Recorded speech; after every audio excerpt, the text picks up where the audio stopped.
Ecclesiastes 1. The words of the teacher, the son of David, king in Jerusalem. Vanity of vanities, said the teacher. Vanity of vanities, all is vanity. What does a person gain in all his toil with which he toils under the sun? A generation goes and a generation comes, but the earth stands forever. The sun rises and the sun goes down. To its place it hurries, and there it rises again. The wind goes to the south and goes around to the north. Around and around it goes, and on its circuit the wind returns. All the streams flow to the sea, but the sea is never full. To the place where the streams flow, there they continue to flow. All things toil continuously. No one can ever finish describing this. The eye is never satisfied with seeing, and the ear is never filled with hearing. What has been, it is what will be. What has been done, it is what will be done. There's nothing new under the sun. There's a thing of which it is said, look at this. This is new. But it already existed in ages past, before us. There is neither remembrance of former generations, nor will there be remembrance of future generations. I, the teacher, was king over Israel in Jerusalem. I applied my mind to seek and to search by wisdom all that is done under the heavens. It is a grievous task God has given to humans. I saw all the works that are done under the sun. Look, everything is vanity and chasing wind. What is twisted cannot be straightened, and what is lacking cannot be counted. I said to myself, look, I have become great and have increased in wisdom more than anyone who preceded me over Jerusalem. I've acquired a great deal of wisdom and knowledge, so I dedicated myself to learn about wisdom and to learn about delusion and folly. However, I discovered that this also is chasing wind. For in much wisdom is much frustration, and whoever increases knowledge increases sorrow. Ecclesiastes 2. I said to myself, come, I will test pleasure to see whether it is worthwhile. But look, this also is vanity. I said of laughter, it is folly, and of pleasure, what does it accomplish? I also explored the effects of indulging my flesh with wine. My mind guiding me with wisdom, I investigated folly so that I might discover what is good under heaven for humans to do during the days of their lives. I accomplished great things. I built for myself houses. I planted for myself vineyards. I made for myself gardens and parks, and I planted all sorts of fruit trees in them. I made for myself pools of water from which to irrigate a grove of flourishing trees. I acquired male slaves and female slaves, as well as children born in my house. I also had livestock, cattle, and flocks more than anyone who was before me in Jerusalem. I also gathered to myself silver and gold, the royal and the provincial treasuries. I acquired for myself male and female singers, as well as the delight of men, voluptuous concubines. Thus I accomplished far more than anyone who was before me in Jerusalem. Indeed, my wisdom stood by me. I neither withheld anything from my eyes that they desired, nor did I deprive any pleasure from my heart. My heart rejoiced in all my toil, for this was my reward from all my toil. Yet when I considered all the effort which I expended and the toil with which I toiled to do them, behold, everything is vanity and chasing wind. There's nothing profitable under the sun. Next I considered wisdom as well as delusion and folly. What can anyone do who will come after the king that has not already been done? I realized that wisdom has an advantage over folly, just as light has an advantage over darkness. The wise man can see where he is walking, but the fool walks in darkness. Yet I also realized that both of them suffer the same fate. So I said to myself, if I also suffer the same fate as the fool, what advantage is my great wisdom? So I said to myself, this also is vanity. Certainly no one will remember the wise man or the fool in future generations. When future days come, both will have been forgotten already. How is it that the wise man dies the same as the fool? So I hated life because the work done under the sun is grievous to me. For everything is vanity and chasing wind. So I hated all my toil with which I've toiled under the sun, for I must leave it behind to someone who will be after me. And who knows whether he will be wise or foolish. Yet he will exercise control of all the fruit of my toil with which I toiled wisely under the sun. This also is vanity. So I began to despair of all the toil with which I toiled under the sun. For although a person may toil with great wisdom and skill, he must leave his reward to someone who has not toiled for it. This also is vanity and great calamity. For what does a person receive for all his toil and in the longing of his heart with which he toils under the sun? All the days are painful. His labor brings grief, and his heart cannot rest at night. This also is vanity. There's nothing better for a person than to eat and drink and find delight in his toil. For I also realize that this is from the hand of God. For who can eat and drink, and who can enjoy life apart from him? For to the person who has good in his eyes, he gives wisdom, knowledge, and joy. But to the sinner, he gives the task of gathering and heaping up, only to give it to him who is pleasing to him. This also is vanity and chasing wind. Ecclesiastes 3. For everything there is an appointed time, a time for every matter under heaven, a time to bear and a time to die, a time to plant and a time to root up what is planted, a time to kill and a time to heal, a time to break down and a time to build up, a time to weep and a time to laugh, a time to mourn and a time to dance, a time to throw away stones and a time to gather stones, a time to embrace and a time to refrain from embracing, a time to seek and a time to lose, a time to keep and a time to throw away, a time to tear and a time to sow, a time to be silent and a time to speak, a time to love and a time to hate, a time for war and a time for peace. What does the worker gain in his toil? I've seen the busyness God gives to humans to preoccupy them. He's made everything suitable in its time. He also has put the past in their hearts, yet no one can grasp what God does from the beginning to end. So I realized that there is nothing better for them to rejoice and enjoy themselves during their lives, and for anyone to eat and drink, that is, to enjoy the fruit of all his toil. This is also a gift from God. I know everything God does endures forever. Nothing can be added to it, and nothing can be taken from it. For God so acts that humans might stand in awe before him. What is? It already was. And what will be? It already is. For God will do what he has done. I saw something else under the sun. Instead of justice, there was evil. Instead of righteousness, there was wickedness. So I said to myself, God will surely judge the righteous and the wicked, for he has appointed a time for judgment for every deed and every work.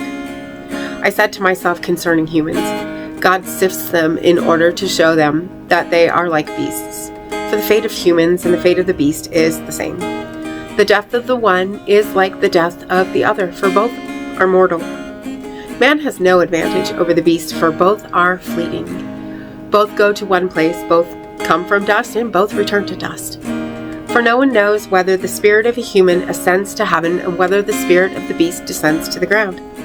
So I concluded that there is nothing better for a person than to enjoy the fruit of his labor, for this is his lot in life, for no one knows what will happen in the future. Ecclesiastes 4. I looked again, and I saw all the oppression that occurs under the sun. I saw the tears of the oppressed. No one comforts them. Those who oppress them are powerful. No one can comfort them. So I deemed the dead who have already died more fortunate than the living who are still alive. But better off than both of them is the one who has not yet been born, and has not seen evil deeds that are done under the sun. I also realized that all of the toil and all of the skillful work that is done, it is envy between one man and another. This also is vanity and chasing the wind. The fool refuses to work with his hands, so he has nothing to eat except his own skin. Better is one handful with peace than 2 fists full with toil and chasing wind. I turned again and saw another vanity under the sun. Sometimes a man is all alone with no companion. He also has neither son nor brother. Yet there's no end to all his toil, and his eye is not satisfied with wealth. He laments, "For whom am I toiling and depriving myself of pleasure?" This also is vanity. It's an unhappy business. 2 are better than 1, for they enjoy a better reward for their toil. For if one falls, his companion may help him up. But pity the one who falls, and there is no one to help him up. Also, if 2 lie together, they can keep each other warm. But how can one person be warm? Although an assailant may overpower one person, two may withstand him. A threefold cord is not easily broken. A poor but wise youth is better than an old but foolish king who no longer knows how to receive advice. For he came out of the prison house to reign. Since he was born, poor in his kingdom. I saw all the living who move about under the sun with the youth, the second who will stand in his place. There is no end to all the people, to all who were before him. Yet the later generation will not rejoice in him, for this also is vanity and chasing wind. Ecclesiastes 5. Guard your steps when you go to the house of God. Draw near to listen rather than to offer a sacrifice of fools, for they do not know that they are doing evil. Do not be rash with your mouth, and do not let your heart be quick to utter a word before God. For God is in heaven and you are on earth. Therefore, let your words be few. For a dream comes with many cares, and the voice of a fool with many words. When you make a vow to God, do not delay in fulfilling it, for he takes no pleasure in fools. Fulfill what you vow. It is better that you not vow than you vow and not fulfill it. Do not let your mouth lead your flesh into sin, and do not tell the messenger that it was a mistake. Why anger God at your words so that he destroys the work of your hands? For with many dreams come vanities and numerous words. Therefore, fear God. Do not be surprised if you see the poor being oppressed with violence, or do not see justice and righteousness in the province. For one official is watched by a higher official, and there are even higher officials over them. The produce of the land is exploited by everyone. Even the king profits from the field of the poor. Whoever loves money is not satisfied with money, and whoever loves wealth is not satisfied with profit. This also is vanity. When prosperity increases, those who consume it increase. So its owner gains nothing, except to see his wealth before it's spent.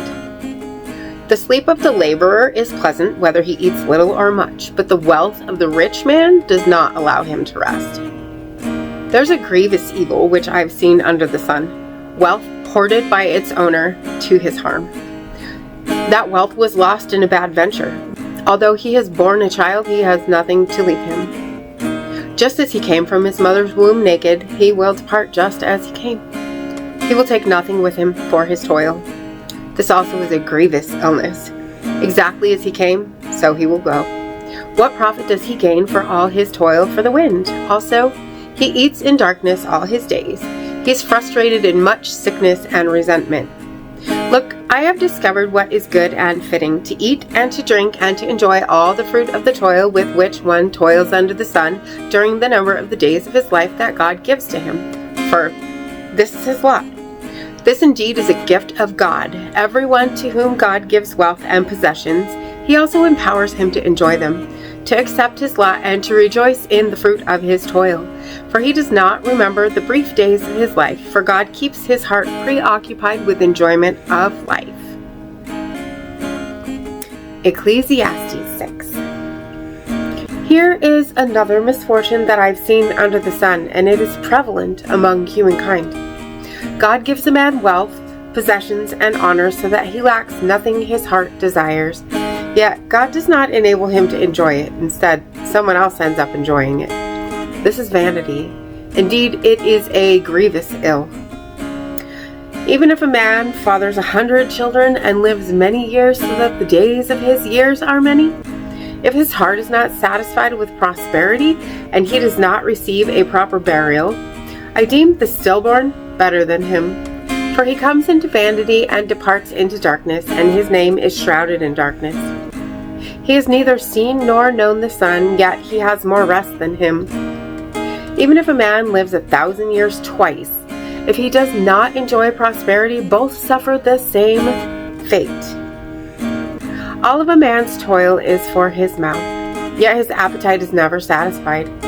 So, do the wise really have an advantage over fools? Can the poor really gain anything by knowing how to act in front of others? Better to be content with what your eyes see than for your soul to constantly crave more. This also is vanity and chasing wind. Whatever is, it was already determined. What will be, it has already been decided. As for man, he cannot argue against what is more powerful than him. Increasing words only multiplies futility. How does that profit anyone? For who knows what is good for a man in his life during the few days of his fleeting life, which are fleeting as a shadow? For who can tell anyone what will happen in the future under the sun? Ecclesiastes 7. A good name is better than precious ointment, and the day of death is better than the day of one's birth. Better to go to the house of mourning than to go to the house of feasting. For death is the end of every person, and the living should take it to his heart. Sorrow is better than laughter, for by sadness of countenance the heart is made good. The heart of the wise is in the house of mourning, but the heart of fools is in the house of mirth. Better to listen to the rebuke of the wise than for a man to listen to the song of fools. Like the sound of thorns under a pot, so also the laughter of fools. This also is vanity. Surely oppression makes a fool of the wise, and a bribe corrupts the heart. The end of a matter is better than its beginning. Better to be slow to anger than hot-headed. Do not be quick in your spirit to anger, for anger lodges in the bosom of fools. Do not say, "Why were the former days better than these?" For it is not from wisdom that you ask this. Wisdom is good with an inheritance. It benefits the living. For wisdom offers protection like money offers protection, but knowledge has an advantage. Wisdom restores life to its possessor. Consider the work of God. For who is able to make straight what he made crooked? In the day of prosperity, rejoice, but in the day of adversity, consider. For God made one in place of another, so that mortals cannot find out what will happen in the future. I have seen all these things in my vain life. Sometimes a righteous man perishes in spite of his righteousness, and sometimes a wicked man lives a long life in spite of his evil. Do not be excessively righteous, and do not act excessively wise, lest you destroy yourself. Do not act excessively wicked, and do not be a fool, lest you die before your time. It is good to take a hold of the one, and also must not let go of the other. For whoever fears God will hold both of them secure. Wisdom gives more strength to the wise than 10 rulers who are in the city. Surely there is no one righteous on the earth who continually does good and never sins. Do not pay attention to everything people say, lest you hear your own servant curse you. For your heart knows that you also have cursed others many times. All this I have tested with wisdom. I said, I will be wise, but it was beyond my grasp. Whatever is, it is far beyond comprehension. Who can discover it? I set my mind to try to seek wisdom and the plan, and to know that wickedness is foolishness and that folly is delusion. I myself found that more bitter than death is the woman who's a trap, whose heart is a snare and whose hands are bonds. The one who pleases God escapes from her, but the sinner is caught by her.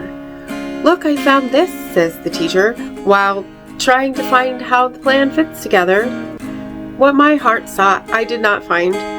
Although I found one righteous man among 1,000, I did not find one upright woman among all these. Look, this alone I found. God made mankind upright, but they have devised many schemes. Ecclesiastes 8. Who is like the sage? Who knows the interpretation of a thing? A man's wisdom makes his face shine, and the hardness of his face is changed. Keep the command of the king because of your oath to God. Do not be terrified of his presence. Go at once, and do not delay when a matter is unpleasant. For he can do anything that he desires. Since the word of the king is supreme, no one can say to him, "What are you doing?" Whoever obeys his command will not suffer disaster. The wise mind knows the proper time and the right procedure. For there is a proper time and right procedure for every matter, even though the trouble of man weighs heavy upon him. Surely no one knows what will be, so who can tell anyone what will happen? Just as no one can control the wind to restrain the wind, so also no one can control the day of his death. Just as no one is discharged in time of war, so wickedness will not deliver the wicked.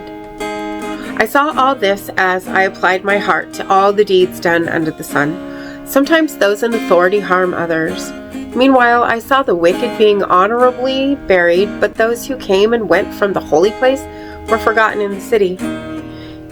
Even though they had done so, this also is vanity. Because sentence against an evil deed is not carried out quickly, the heart of humans fills up within them to do evil. Although the sinner does evil 100 times and prolongs his life, yet I also know that it will be good for those who fear God, because they fear his presence. But it will not go well with the wicked, and they will not prolong their days like the shadow, because there is no fear in God's presence. There is a vanity that happens on earth. Sometimes the righteous suffer what the wicked deserve, and sometimes the wicked receive what the righteous deserve. I said, this also is vanity. So I recommend enjoyment, for there's nothing better for man under the sun than to eat and to drink and to rejoice.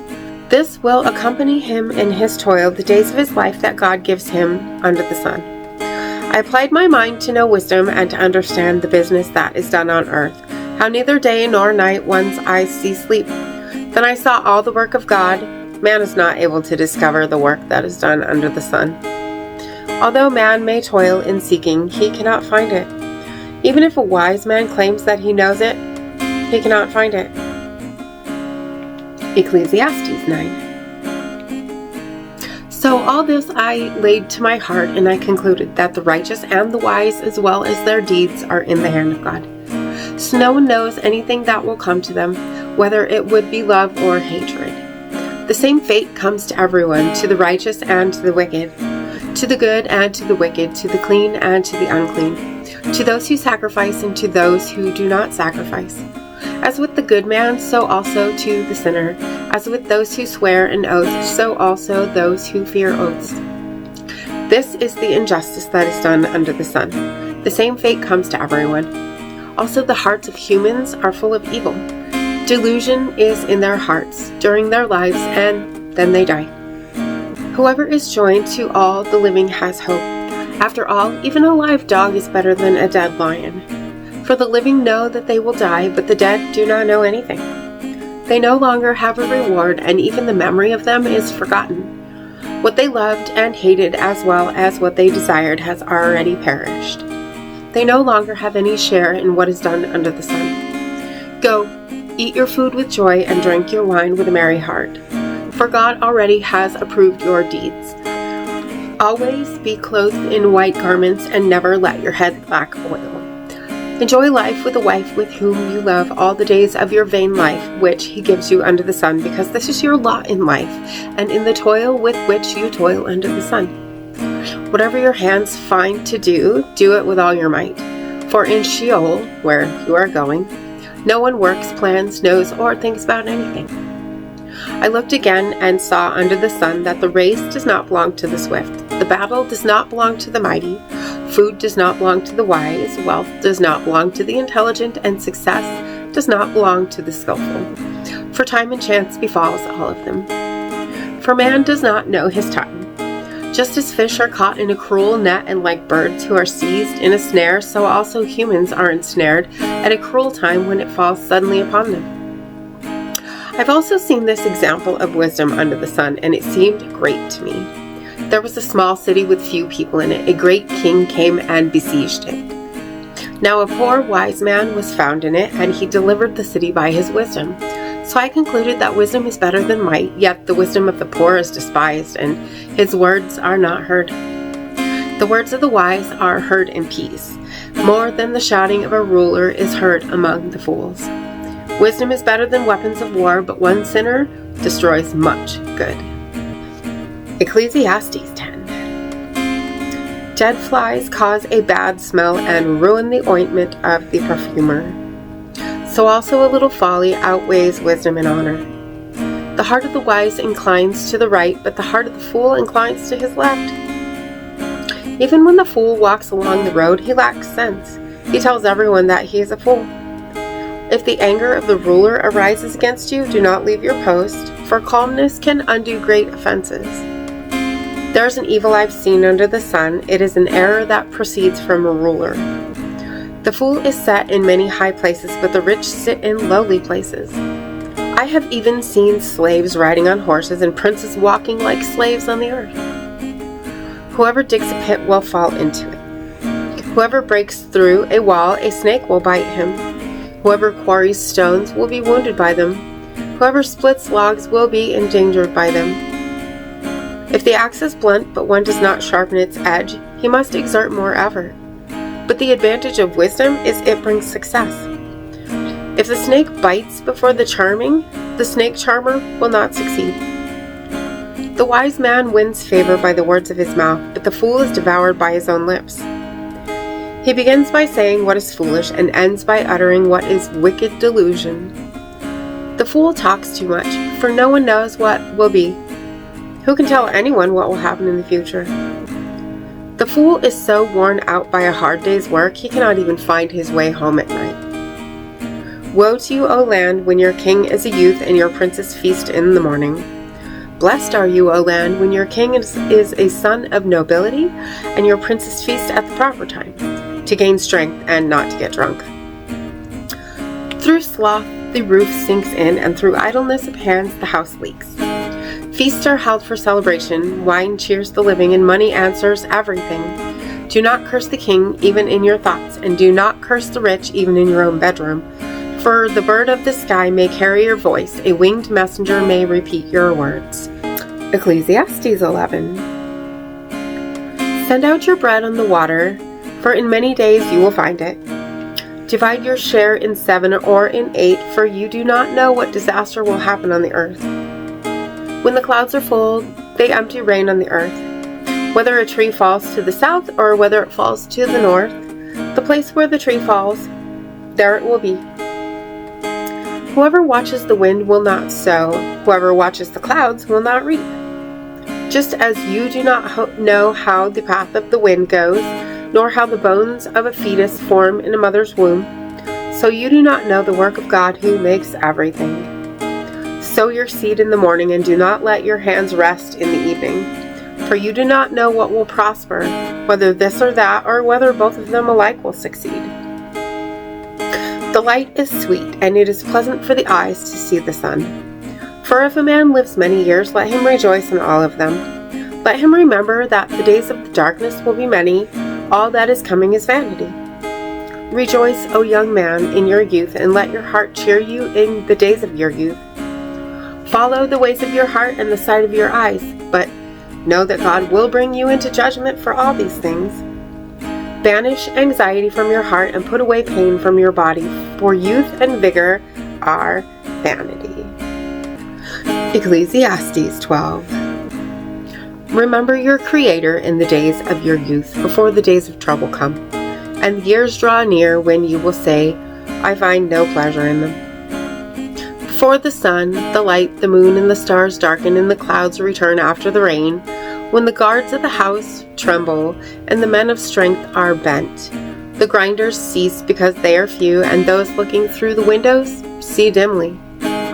When the doors in the street are shut, when the sound of the grinding mill is low, one rises up to the sound of the bird, and all the daughters of song are brought low.